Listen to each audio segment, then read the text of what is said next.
Hi everyone, आप सबका बहुत बहुत स्वागत है आपकी इस छोटी सी और प्यारी सी क्लास में, जिसमें आज हम बात करने वाले हैं केमिस्ट्री के एक इम्पोर्टेंट चैप्टर के कुछ 10 मिनट शो को या फिर उसके कुछ क्वेश्चंस को, जो कि है आपका मेटल्स नॉन मेटल्स। यानी कि आपका यहाँ से क्वेश्चन आपको बहुत बार पूछा जाता है, उनकी जो रासायनिक क्रियाएं होती है या जो उनकी अभिक्रिया बाकी चीज़ों से होती है, उन सब के क्वेश्चंस यहाँ पर है। तो चलिए शुरू करते हैं अपने पहले सवाल से। पहला सवाल आप सबके सामने है, सोडियम धातु के जल के साथ अभिक्रिया करने पर क्या होता है। तो बच्चा यहाँ पर आप सबके लिए एक इक्वेशन भी मैंने फॉर एग्जांपल रखी हुई है, ध्यान से सुनना। हाइड्रोजन गैस, ठीक है, हाइड्रोजन गैस और सोडियम हाइड्रोक्साइड विलियम जो है वो आपके विलियन जो है वो आपके बनते हैं, ये चीज को ध्यान रखना है। इनमें से कौन सा खनिज का अधात्विक रूप है। तो अधात्विक रूप आपका क्या हो जाएगा, अम्मी का अभ्रक हो जाएगा। इनमें से कौन सा तत्व प्रकृति में सबसे अधिक धात्विक है। तो बच्चा इनमें से आपका क्या हो जाएगा, इनमें से आपका यहाँ पर बेरियम हो जाएगा, ठीक है। लेकिन प्रकृति में जो सबसे अधिक धात्विक है वो फ्रेंसियम है, और फ्रेंसियम एक मानव निर्मित यानी कि मैनमेड तत्व है। लेकिन प्राकृतिक रूप से अगर हम देखें तो सीजियम हो जाएगा आपका। ये चीज भी आपको ध्यान रखनी है। तो जरूरी नहीं है कि आपको फ्रेंसियम या सीजियम ही ऑप्शन में मिले, अगर और भी मिलते हैं तो आपको उनमें से सबसे ज्यादा जो धात्विक है वो छांटना है, ठीक है। इन निम्न कथनों पर विचार करते हुए सही उत्तर का चयन करिए। धातु से अधातु में इलेक्ट्रॉनों के अंतरण से बनने वाले यौगिकों को विद्युत संयोजी यौगिक कहा जाता है। पहला जो बिल्कुल सही है, विद्युत संयोजी यौगिक सामान्य से जल में विलय होते हैं, बिल्कुल सही है। और मिट्टी के तेल, पेट्रोल आदि जैसे विलायकों में अविलय होते हैं। तो आपके दोनों ही यहाँ पर स्टेटमेंट सही है। इनमें से क्या उच्च तापमान पर ऑक्सीजन के साथ अभिक्रिया नहीं करेगा। तो एल्यूमिनियम, नाइक्रोम, आयरन या तांबा बचा आपका नाइक्रोम अभिक्रिया नहीं करेगा। इन तत्वों में से अर्ध धातुओं के सही युग्म का पहचान करें, सल्फर और फास्फोरस, ठीक है। हाइड्रोजन और हीलियम, सिलिकॉन और जर्मेनियम, या फिर आपको कार्बन और नाइट्रोजन। तो यहाँ पर सिलिकॉन और जर्मेनियम हो जाएगा। अधातुओं के संबंध में दिए गए कथनों में से कौन सा आपको सही है, ये आपको बताना है। अधातुएं प्रकृति में विद्युत धनात्मक होती है और इलेक्ट्रॉन त्याग कर बंध बनाती है, नहीं। आपका यहाँ पर अधातुएं प्रकृति में विद्युत ऋणात्मक होती है और इलेक्ट्रॉन ग्रहण कर बंध बनाती है, यही आपकी स्टेटमेंट बिल्कुल सही है। धातुएं प्रकृति में वैद्युत धनात्मक होती है, धातुएं प्रकृति में वैद्युत धनात्मक होती है। निम्न में से कौन से दिए गए अभिकथन में सही व्याख्या करता है।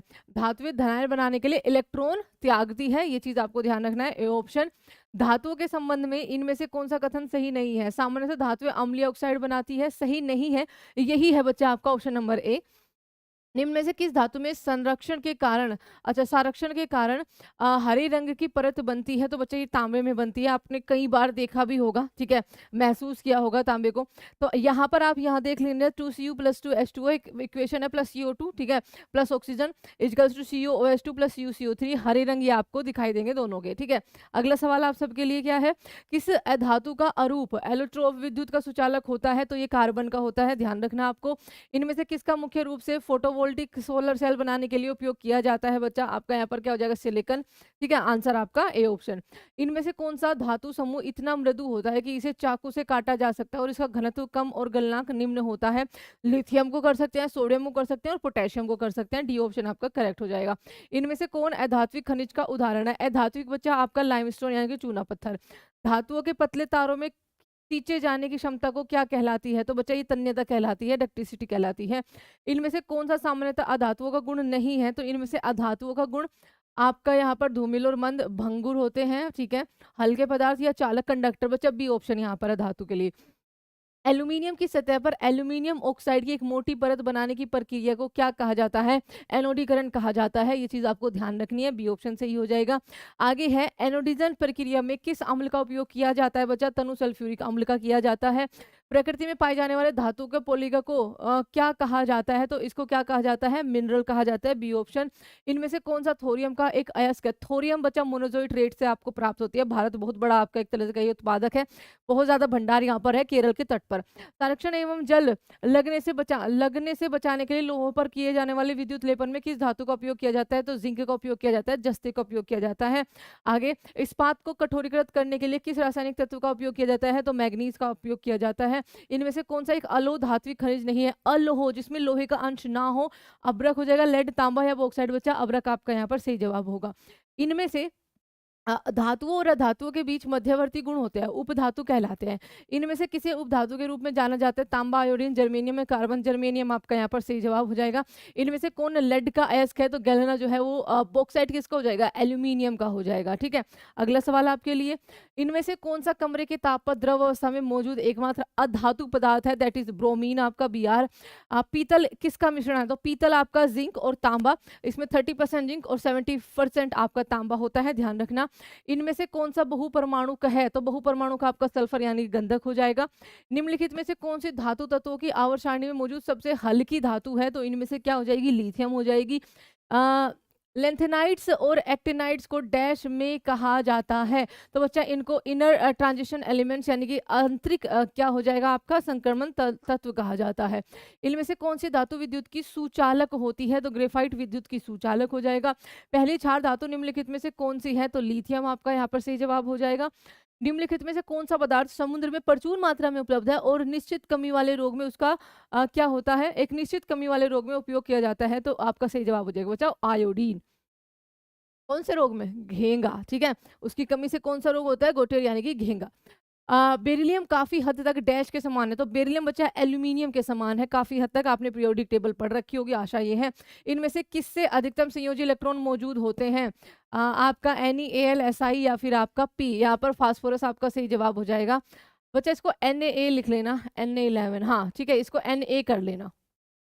अगला, निम्नलिखित में से कौन सा द्विपरमाणु है? तो द्विपरमाणु का आपका फ्लोरीन हो जाएगा, यहाँ पर सी ऑप्शन सही हो जाएगा। नाइट्रोजन की आयनीकरण क्षमता डैश होती है? तो नाइट्रोजन की आयनीकरण क्षमता ऑक्सीजन से अधिक होती है, ये चीज ध्यान रखना। ठीक है, ऑक्सीजन से अधिक होगी। इनमें से किसे वैज्ञानिकों द्वारा दुनिया के सबसे पतले पदार्थों के रूप में नामित किया गया है? दुनिया का सबसे पतला पदार्थ आपका ग्राफीन हो जाएगा। कौन सी क्षारीय धातु आकार में सबसे छोटी होगी? कौन सी क्षारीय धातु आकार में सबसे छोटी? तो आपका सही जवाब क्या हो जाएगा? सोडियम, लिथियम, रुबीडियम या पोटेशियम? लिथियम आपका यहाँ पर करेक्ट आंसर होगा। एल्यूमिनोथर्मिक प्रक्रिया में AI की भूमिका कैसी होती है? अपचायक की भूमिका होती है। इनमें से कौन सा धात्विक तत्व जल से अधिक सघन होता है? तो जल से अधिक सघन आपका यहाँ पर कैल्शियम हो जाएगा। पोटेशियम की परमाणु त्रिज्या, पोटेशियम की परमाणु त्रिज्या लेफ्ट से राइट जाने पर आपकी घटेगी, ऊपर से नीचे आने पर आपकी बढ़ती है, तो यहाँ पर सोडियम से ज्यादा, सॉरी, पोटेशियम की परमाणु त्रिज्या सोडियम से ज्यादा हो जाएगी। टेलुरियम नामक तत्व एक क्या है? तो बच्चा ये आपकी क्या है? मेटलोइड्स है, यानी कि उपधातु है, धातु और अधातु दोनों के गुण। इनमें से कौन सा गुण अधातुओं में नहीं होता? तन्यता, ये क्या हो जाएगा? अच्छा, मेलेबिलिटी यानी कि आघातवर्णीय या अनादि, तो आपका इनमें से सभी गुण। ठीक है, वह पदार्थ जो रासायनिक अभिक्रिया द्वारा सरल पदार्थों में विघटित नहीं किया जा सकता, क्या कहलाते हैं बच्चा? वो एलिमेंट कहलाते हैं, तत्व कहलाते हैं। किसी मिश्र धातु में पारा अपने किसी घटक के रूप में होता है, तो बच्चा वो किस में होगा? आपका जिंक अमलगम में, यहाँ पर डी ऑप्शन सही हो जाएगा। कौन सी धातु कमरे के ताप पर द्रव अवस्था में रहती है? तो ब्रोमीन, ये शायद हमारा रिपीट हो गया है क्वेश्चन। परमाणु क्रमांक 14 वाला तत्व जो कठोर होता है, अम्लीय ऑक्साइड और एक संयोजक हैलाइड बनाता है, इनमें से यह किस श्रेणी का तत्व है? तो आपका सही जवाब हो जाएगा मैम, ये उपधातु का तत्व हो जाएगा। अगला सवाल, न्यूनतम ऊष्मा चालकता वाले धातु की पहचान आपको करनी है। न्यूनतम ऊष्मा चालकता वाले आपके किसकी पहचान करनी है? धातु की पहचान, तो बच्चा वो मरकरी हो जाएगी। इनमें से कौन सी धातु केरोसिन तेल में संग्रहित की जा सकती है? तो आपको सोडियम को किया जा सकता है। अगला सवाल आपके लिए, एक मिश्र धातु किसका एक उदाहरण है? तो एक मिश्र धातु आपका ठोस विलयन का एक उदाहरण होती है। आगे, यदि घोल से धातु ए धातु बी को प्रतिस्थापित करती है, तो धातु ए जो है धातु बी की तुलना में अधिक अक्रियशील होगी। यहाँ पर सी ऑप्शन यहाँ पर सही जवाब रखना है। निम्नलिखित में से कौन सा एक धातु और धातु दोनों के रूप में ही कार्य करता है? तो बिस्मिथ एक ऐसा है बच्चा, सी ऑप्शन सही हो जाएगा। निम्न में से कौन सी धातु सबसे अधिक आघात वर्धनीय है? तो आपका Ag। ठीक है, अगला सवाल, इनमें से कौन, Ag को बताइए क्या कहा जाता है? इनमें से कौन सी धातु ठंडे जल से तीव्र अभिक्रिया करती है? तो इनमें से बच्चा पोटेशियम जो ठंडे जल से तीव्र अभिक्रिया करती है। इनमें से कौन सी धातु उच्च तापमान पर भी ऑक्सीजन के साथ प्रतिक्रिया नहीं करती? तो चांदी नहीं करेगी आपका। आमतौर पर, सॉरी, अधातुओं में आमतौर पर सबसे बाहरी कोश शेल में डैश इलेक्ट्रॉन होते हैं? 5, 6, 7 या आपका 8। ठीक है, सामान्य धातुओं को उनकी घटती या विक्रियाशीलता के क्रम में व्यवस्थित करने के रूप में जाना जाता है। गतिशील श्रृंखला यानी कि एक्टिविटी आपका सीरीज ये बोला जाता है। आगे लोहे की कठोर और मजबूत बनाने के लिए निम्नलिखित में लोहे में क्या मिलाया जाता है? तो लोहे में बचा आपका कार्बन मिलाया जाता है। इनमें से कौन अघातवर्णीय है यानी कि आपका मेलेबल है? तो आपका सही जवाब क्या हो जाएगा? ग्रेफाइट हो जाएगा। अगला सवाल नहीं है। इतने ही सवाल थे जो आपके रेलवे प्रीवियस ईयर में केमिस्ट्री के इस टॉपिक से पूछे गए थे। Please subscribe our channel. और आप मुझे बता सकते हैं कि आपको जीके का या साइंस का इसलिए आ रहा है क्योंकि आपका एएलपी अगर आप देने जा रहे हो तो बहुत सारे उसमें बच्चा साइंस से क्वेश्चन आएंगे 20 नंबर के, ठीक है। तो यहाँ पर सब्सक्राइब जरूर कर देना और कमेंट में ये जरूर लिख लेना कि आपको 10 मिनट शो, चाहे आप एसएससी की तैयारी कर रहे हो, रेलवे की या स्टेट एग्जाम्स की, किस टॉपिक पर आपको 10 मिनट शो चाहिए, वही आपके लिए हाजिर हो जाएगा, उसके बेस्ट क्वेश्चन जो रहेंगे रिवीजन के लिए। Thank you so much everyone. कोई भी आपको अगर दिक्कत होगी तो आप कमेंट में लिख सकते हैं, थोड़े प्यार से लेंगे। चलिए, take care everyone, bye bye and thank you so much.